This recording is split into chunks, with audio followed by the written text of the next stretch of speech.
Magandang gabi po muli sa bawat isa. At salamat po muli sa Panginoon sa pagkakataon na makapagbahagi para sa ating relationship talk. Muli ay magandang gabi at ganun din sa ating mga nanonood through online. Kanina sana magtatanong ako yung doon sa business talk ni Boss K. Narinig ko kasi doon may mga coffee break. So itatanong ko sana kung pwede bang uminom ng soft drinks during coffee break. So kung pwede lang naman. So, attorney juice daw pwede. So yun lang po para maging masayang ating discussion. Dahil yung ating pag-uusapan sa gabing ito ay yung tinatawag na Death and Marriage series. No? Hindi po ito yung pag nawala yung kabiyak. No? Hindi po yun. Natatandaan po ninyo yung kasuotan ng mga ikakasal. Especially the groom suits. Nagre-resemblance ito ng kanyang funeral suits also. Because the groom, he will attend to his own funeral. Yung kanyang kamatayan sa kanyang pagiging buhay binata. Okay? So, Death in Marriage series. Before there was a romance, there was a rest between Adam and Eve. And before there was a wedding, there was a wound. Bago magkaroon ng kasal, meron munang sugatan. Before there was I do, there was I die. No? Bago siya nag-I do, I die muna. So, tandaan natin, before God gave Eve to Adam, God put Adam first to deep sleep. Pinatulog muna si Adam, not to punish him, but to prepare him. Prepare him in a way para doon sa kanyang buhay na harapin, a responsible life para sa kanyang may bahay. Why God did not give Eve while Adam still awake? No? Bakit hindi ibinigay ng Diyos si Eve? Bakit hindi kumuha muli ng putik ang Panginoong Diyos at sabihin niya kay Adam na ganito kita ginawa, ngayon gagawa ko ng kapareha mo? Hindi ganon. No? Bagkos, pinatulog ng Diyos si Adam at pagkagising niya, nandyan na si Eve. You know why? Because God wants Adam to realize that he died to himself when God gave him a wife. So, baka isipin ng mga kalalakihan dito, napaka-unfair naman itong topic ni Pastor. Puro lalaki yung kanyang binabanatan na namatay. Paano naman yung kababaihan? Mamaya, makikita din po natin yan. At yung mga binata na gustong mag-asawa, baka sabihin nyo naman na ayoko na mag-asawa kasi kung ganun lang din, mamamatay lang din naman pala ako. Wag na lang. No? So, wag niyo po akong aabangan sa labas, no? Mga kabinataan at mga kalalakihan. Tandaan natin that a man full of himself cannot handle the relationship. He also cannot handle the covenant of God. Same is true with us today. If we are still full of ourselves, we cannot handle our relationship well with each other.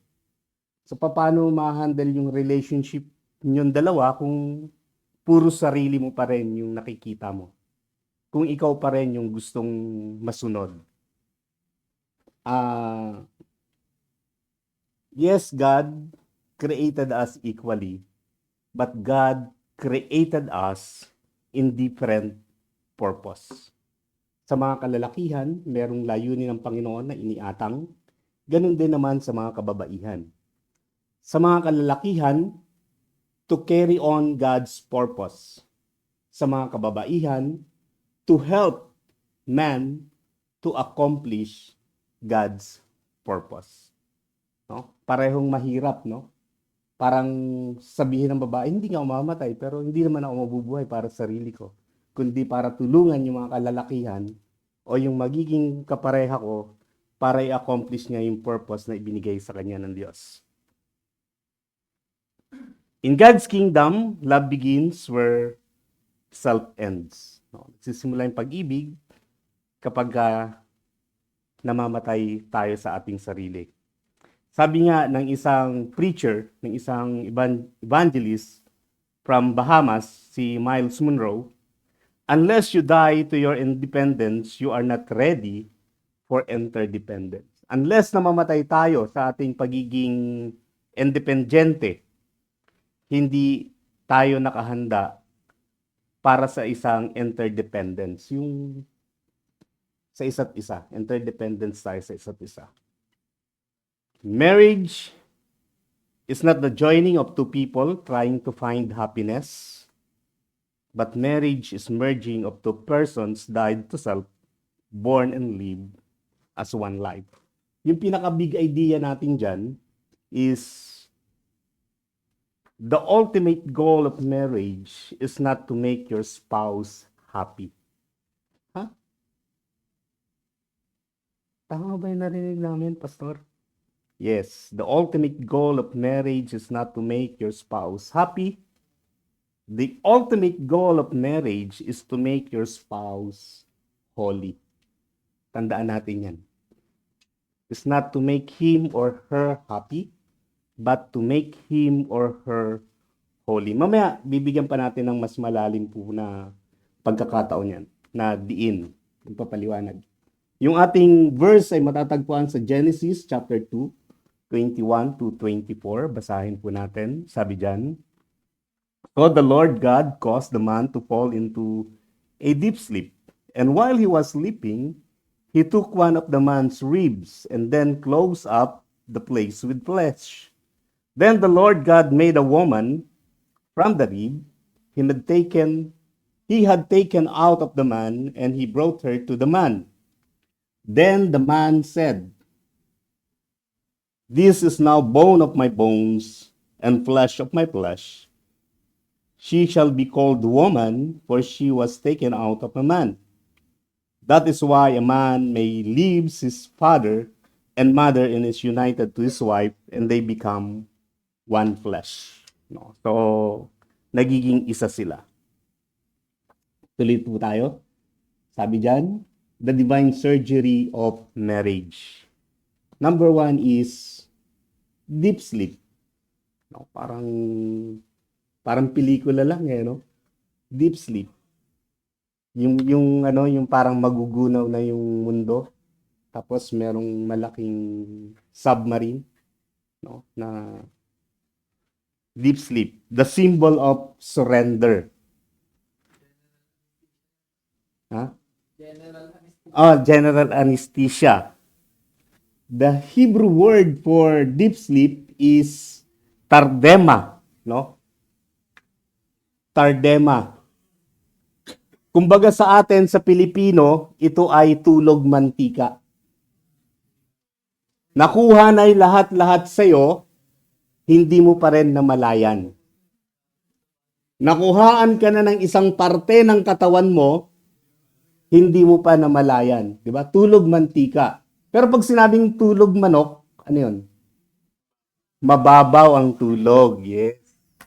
No, mababaw ang tulog. So pag tulog mantika, tardema, ibig sabihin yan, yung sabi sa Bible, it is a term often refers to a divine induced state where a person is made unaware of their physical surroundings to experience a divine revelation or for God to perform a significant action.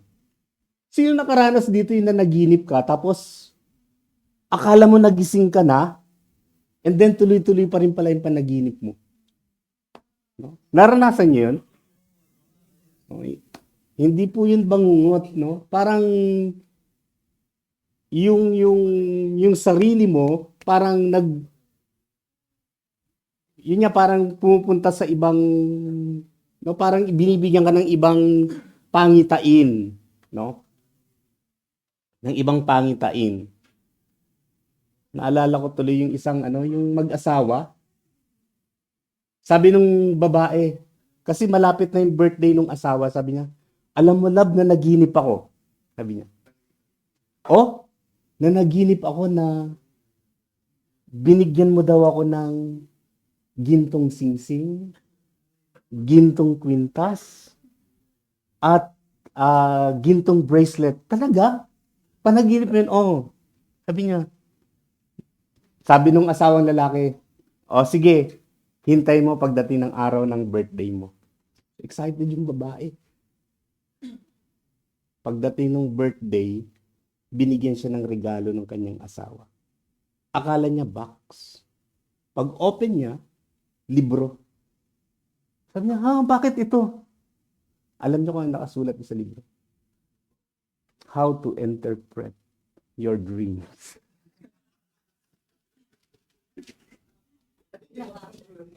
So, how to interpret your dreams. So, dalawang pagkakataon lang ginamit yung salitang tardema sa Biblia, sa sa Hebrew Bible o sa Hebrew language. Yung una nga yung kay Adam, and then yung sumunod yung doon sa kay David nung kinuha niya yung spear ni David at kumuha siya ng tubig, no? Na nag-cost ito sa mga tauhan ni Saul na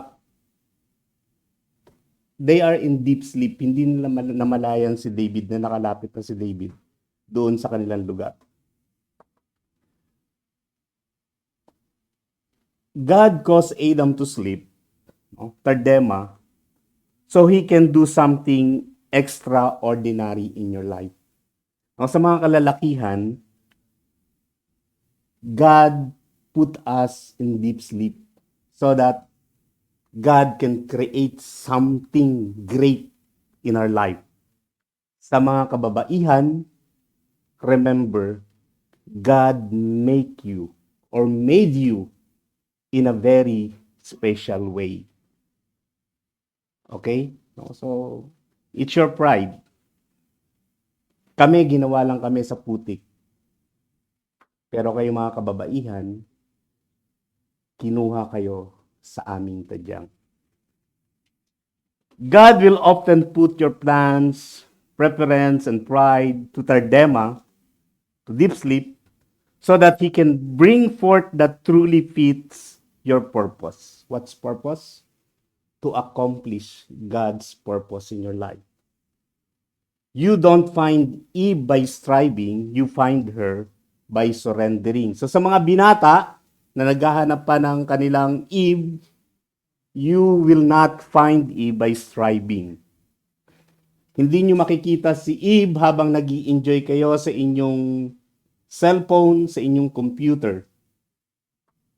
But makikita nyo ang inyong Eve kapag isinurrender nyo yung buhay nyo sa Panginoon and ask Him that you need a helper. So principle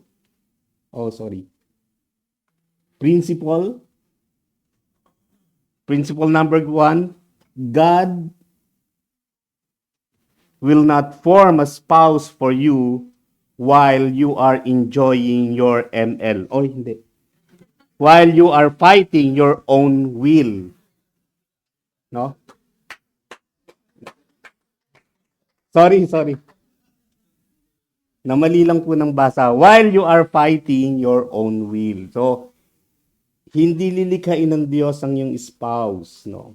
While you are fighting your own will. Kung self mo pa rin yung gusto mong masunod. Huwag kang mag-aasawa kung di mo pa kaya. Ha? Blank na lang yung name. Kung di mo pa kaya i-give up yung mga pansariling bagay na maghihinder sa'yo upang maging responsableng asawa. Now, if you are ready, then ask God. Then He will give you Eve. Number 2, the rib. The law of sacrificial construction. Sabi nga, why rib? Because it is close to the heart and protects life. No? Marriage, sabi dyan, was designed to cost you something precious. Mahal. No? Kaya ang magpakasal, napakamahal talaga. No? Because it cost you something precious. Ilan boss?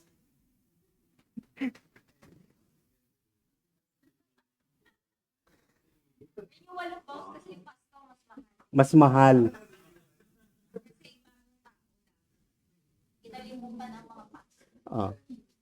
So, hindi to si Precious dun sa Lord of the Rings, ha? No? Kundi yung kung ano yung mahalaga sa'yo. Okay? So, Adam didn't lose dirt. He lost bone. And I lost hair. No?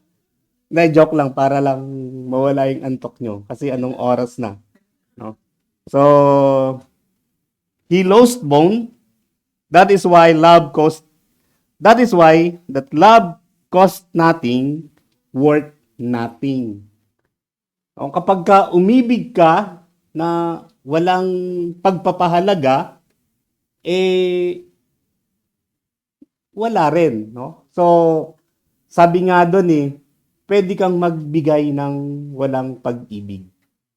Pero pag umibig ka, kukunin mo ang buwan at susungkitin mo yung mga bituin para ibigay. Okay? So, it means cost a lot. It's the same with our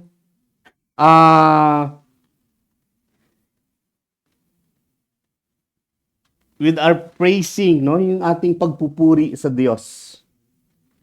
Si Haring David sa 2 Samuel chapter 24, nagalit sa kanya ang Diyos. Nagalit sa kanya ang Diyos kasi nagkaroon siya ng census. No? Sabi doon, inutusan siya na mag-offer ng sacrifices doon sa lugar ni Arauna. Pero sabi ni Arauna sa kanya, "My Lord, you can take all these things and you can offer it as a sacrifice." Sabi ni David, "No, I insist on paying for it. I will not sacrifice to the Lord my God burnt offering that cost me nothing." The same is true sa ating paglilingkod sa Diyos. Kailangan may isuko tayo, may isurrender tayo. The same with your married life. Para maging successful ang inyong relationship, ang inyong married life, you have to sacrifice something. Sabi dyan, you cannot build something divine. You cannot build something divine out of convenience. It must be born out of sacrifice. No? So, katulad ng kasabihan ng ating mga matatanda, ang pag-aasawa ay hindi ito katulad ng kaning isusubo. Kapag ikaw ay napaso, iluluwa mo. Hindi. Kahit mainit, nguyain mo yun. Kailangan ipaglaban mo. Gusto ko lang bigyan ng diin. Bilang mag-asawa, hindi po kayo magkaaway. Bagamat may pagkakataon minsan na napakasama ng loob mo sa iyong asawa. You know why? Kasi malapit na kayo sa isa't isa. Exposed na kayo sa isa't isa. Kaya minsan kahit yung kakonting pagkakamali ng asawa mo, parang hindi mo mapatawad. Pero yung ibang tao na hindi mo kilala, ang laki-laki ng ginawa sa'yo, pero baliwala lang sa'yo. Di ba? Na-scam ka ng ibang tao, hindi mo kakilala, pero okay lang. Pero yung asawa mo, hindi lang nailagay sa maayos na lalagyan yung toothbrush mo, hindi mo lang naibalik yung toothpaste na lalagyan. Grabe, sa sopa na natulog. No? Tapos electric fan lang, ikaw naka-aircon. Parang ang laking, hindi po kayo magkaaway. But we have one enemy, that is the devil. At gusto niya na mag-away kayong mag-asawa because he wants to destroy your relationship. Again, hindi po kayo ang magkaaway. Kapag sinabi ng anak niyo, Papa, kala ko ba gusto niyo ng tahimik na buhay? Oo, ba't pinakasalan niyo yung asawa niyo? Yung kaaway niyo. No, hindi po ganon. So, you cannot build something divine out of convenience. It must be born of sacrifice. Number 3. Malapit na tayo. Hanggang 4 lang po ito eh. Kasi alam ko matraffic na pagka mga alas 12, alauna ng ano. Mahirap lang. So, the formation, the law of divine timing. So, everything is in timing, no? Pag hindi ka marunong tumiming, sabi nga, parehong kaliwa ang paa mo. No? So, the law of divine timing. So, the Lord made a woman out of the ribs of man. Yung Hebrew word ng made is bana. Sa Bisaya, ang bana ay asawa, no? Pero sa Hebrew, bana is to build or establish, while woman is isha. No, isha. Pag lalaki, dalawa. No, joke lang. Babae, isha. No? So, marriage is like a construction area, not a playground. So, kung mag-aasawa ka para maglaro-laro lang, no, wag niyo na pong gawin. Marriage is like a construction area. God made woman, bana isha. God built or establish your spouse. Same way God used your spouse to build you. Again, the goal of your marriage is to make your spouse holy. Means pure and pleasing to the Lord God. No? Huwag kayong maging cause para maging karumihan ng inyong asawa. Huwag niyong itutulak para magkasala ang inyong asawa. Huwag niyong pabibilhin ng mangga kung hindi naman season ng mangga. No? Huwag niyong ipanakaw yung manok ng kapitbahay dahil gusto niyo ng tinola. Hindi po ganon. Don't push your spouse to make him sin or to make her sin. Many couples break because they forget love is under construction. Pakinggan nyo to, mga minamahal. Adam had to wait while God builds. Naghintay. Hindi umiyak si Adam na, Lord, gusto ko ng asawa.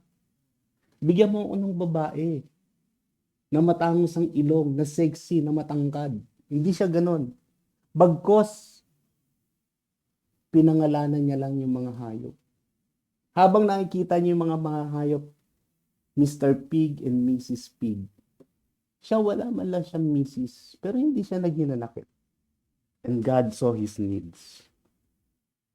Many couple breaks because they forgot that love is under construction. Marriage relationship is a living being. Kailangan niyang i-mold, kailangan niyang i-nurture. Okay? Kailangan niyang pasiglahin. Kailangan niyong mag-compromise. Hindi naman compromise na parang mapupunta kayo sa pagkakasala, kundi kung minsan, kailangan mong manahimik. Sa mga lalaki, tandaan natin, kapag ka nanalo tayo sa argument, talo pa rin tayo. Oo. Totoo po ba yung mga kababaihan? May kontra. Kahit anong galing natin sa argument, art of argument, kapag ka nakipagtalo tayo sa asawa natin, talo pa rin tayo. Ha? Oo. So, patience is a proof of maturity, and also patience is fruit of the Holy Spirit in Galatia. If you rush the building, you destroy its integrity and ruin the design. Ano yung integrity? Ito yung wholeness, strength, or moral uprightness.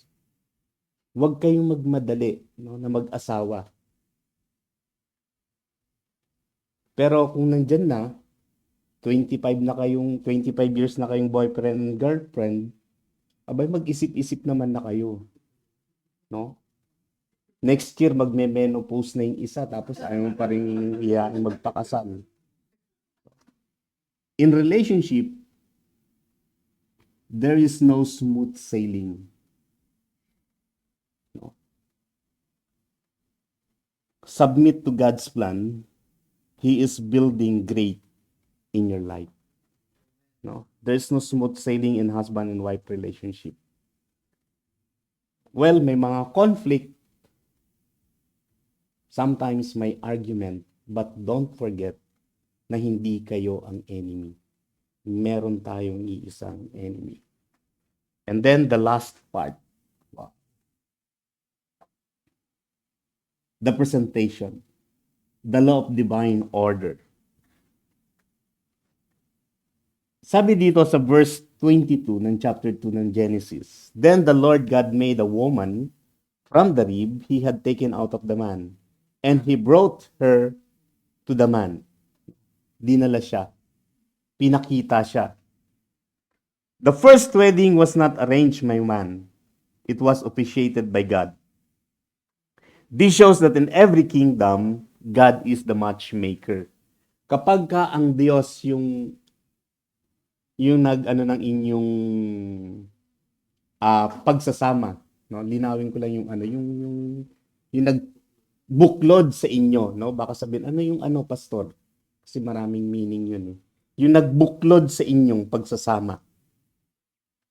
Maayos yung inyong pagiging pagsasama. This shows that in every kingdom, God is the matchmaker, the master builder, and the manager. When you let God present your spouse, you don't compete, but you complete. No? Hindi ka nakikipagkompetensya. Hindi mo sasabihin na, ito kasi gusto ko po, Lord, hindi naman siya, ba't siya binibigay mo?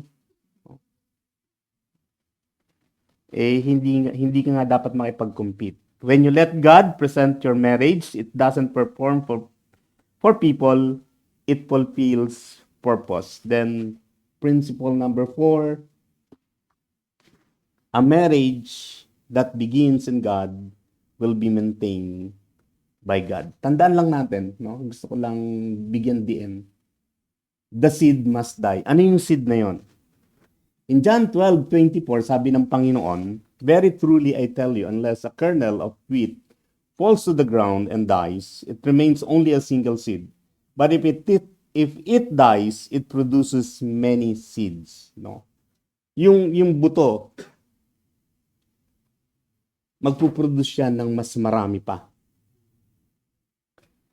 Our life as a person, as we enter into relationship through marriage, pakinggan natin to, and relationship to God through our Lord Jesus Christ, we must die into our old self.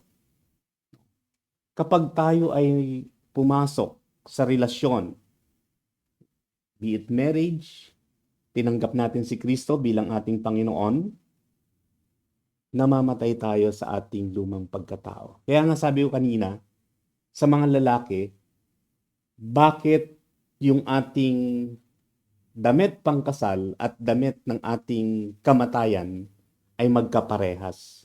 Because we actually attend to our own funeral. Namamatay na tayo.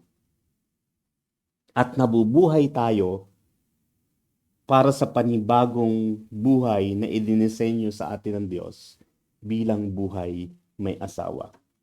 A seed doesn't die because it's weak. It dies because it carries life inside. So if you refuse to die to self, you'll stay alone even while married. No? Malungkot ka pa rin kahit may asawa ka na. Parang wala kang katuwang. Anong sabi ni Sharon Cuneta? Pasan niya ang daigdig. Kasi, hindi mo hinayaang mamatay yung sarili mo. Sa kasunod na verse niyan, sa John 12:25, sabi ng Panginoon, anyone who loves their life will lose it, while anyone who hates their life in this world will keep it for eternal life. Hindi ibig sabihin na galit ka sa buhay mo, kundi parang hinayaan mong itong mawala para sa Panginoon. You will inherit eternal life. When you let the seed of pride, control, and ego dies and buried, the love will sprout in you and love begins to live again. Yung pag-ibig, mag-i-sprout siya sa'yo.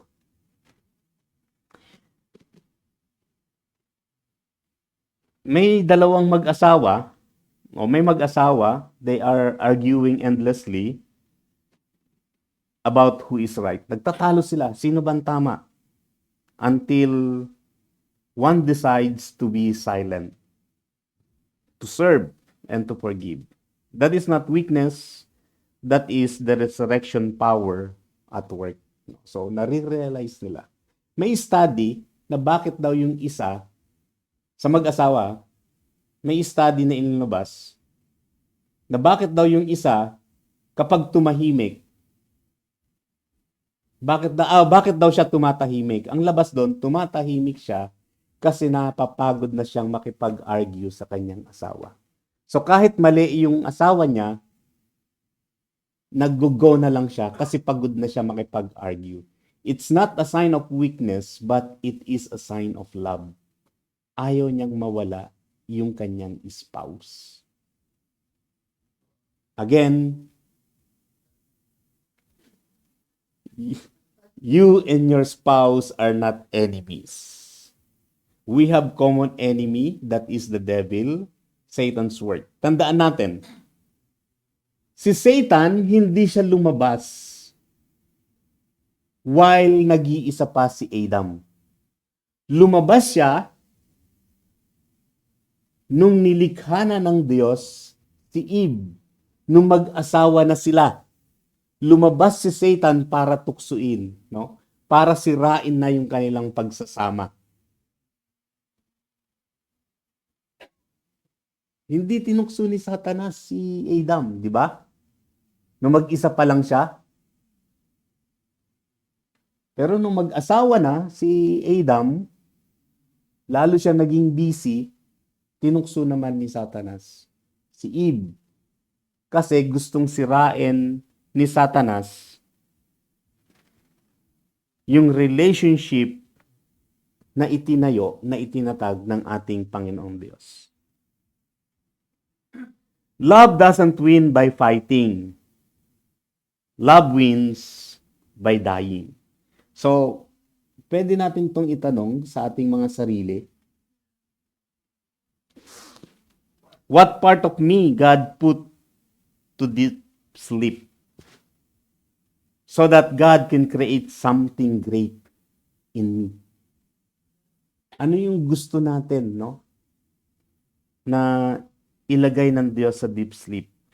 And then number 2, what attitude or ambition must I lay on the altar that I may glorify God?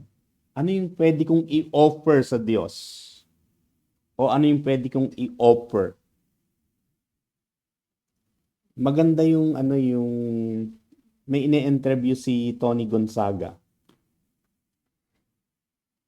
Or siya yung ini-interview kasi clip lang yung napanood ko. Sabi niya doon, inilatag niya lahat ng gusto niya sa Panginoon.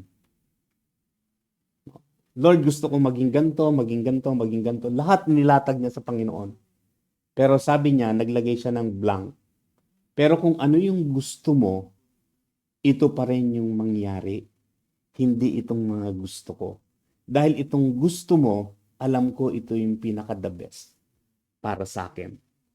So, what attitude or ambition must I lay on the altar that I may glorify God? Am I more focused of being loved? Gusto ko lang ba na ako lang yung mamahalin? Or gusto ko ako yung magmamahal? Bigat, no?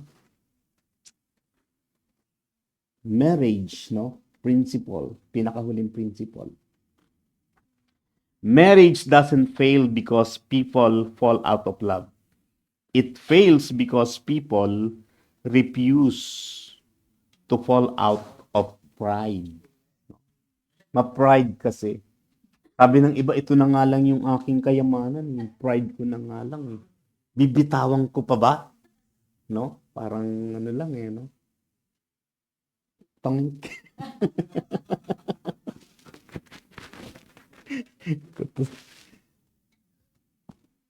Ay, wag niyo pong gagawin sa mga nanonood. Baka katabi niyo po yung ano niyo. So when you die to self, you make room for the Holy Spirit to live in both of you. And when Christ is in the center, nothing can separate you. Ang ganda, di ba? Pag ang Diyos ang nasa center. Kaya lang minsan pinatatabi natin, Lord, tabi ka muna dyan. Papatulan ko lang to. Tabi ka muna, Lord, no? Wag ganon. Wag ganon. So again, bigyan lang natin ng diin, mga minamahal. The ultimate goal of marriage is not to make your spouse happy. The ultimate goal of marriage is to make your spouse holy. Dahil kapag ka nagawa natin yan, then happiness will follow. Di ba? Nagiging masaya ka kapag ka responsable yung asawa mo. Di ba? Hindi yung na late lang umuwi. Saan ka na naman galing? Ikaw talaga, di ka na nagbago. No? So, again, the ultimate goal of marriage is to make your spouse holy. So, let's declare this, no? Basahin po natin lahat. 1, 2, 3, go! I die to myself so that love may live in me. I surrender my pride so that peace may reign. I rest while God builds. My marriage was not built by emotion, but by God's divine construction. Thank you po and God bless po.